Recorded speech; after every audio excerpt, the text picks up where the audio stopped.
Naging matagumpay ang isinagawang Second Security Task Force meeting kaugnay sa gaganaping 2025 Bangsamoro Autonomous Region Muslim Mindanao Parliamentary Elections sa Cotabato City. Ang report mula kay Patrolwoman Angela Bandarlipe.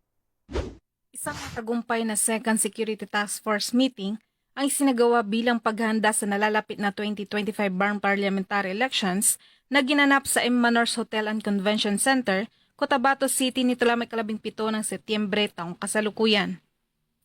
Ito ay personal na dinaluhan ni Police Lieutenant General Edgar Alan Ocobo, Deputy Chief PNP for Operations, Overall Commanders TF 2025 Barn Parliamentary Elections, katuwang sina Police Brigadier General Jason C. D. Guzman, Regional Director ng ProBar, at si Attorney Ray Sumalipaw, Regional Election Director ng Comelec BARM, na kinatawanan ni Attorney Muhammad Nabil Mutya, Regional Election Attorney, Philippine Army, Maritime Group, Philippine Coast Guard, NICA BARM, mga Regional Directors ng Region 9, Region 10, Region 11, Region 12 at Region 13.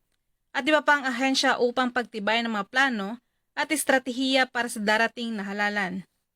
Naging talakayan sa naturang pagpupulong ang security assessment, threat identification, deployment plans, coordination mechanisms, logistical preparations na kung saan ito ay nakatuon sa pagtitiyak ng kahandaan ng lahat ng ahensya upang maging mapayapa, ligtas at maayos ang pagdaraos ng 2025 Barn Parliamentary Elections.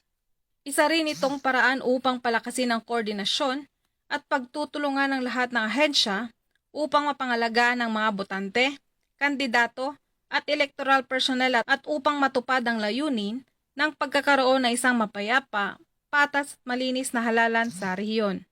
Mula rito sa rehiyon ng Bangsamoro, ako ang iyong PNN correspondent, Patrolwoman Angela Bandarlipe, alagad ng batas, tagataguyod ng Balitang Pulis.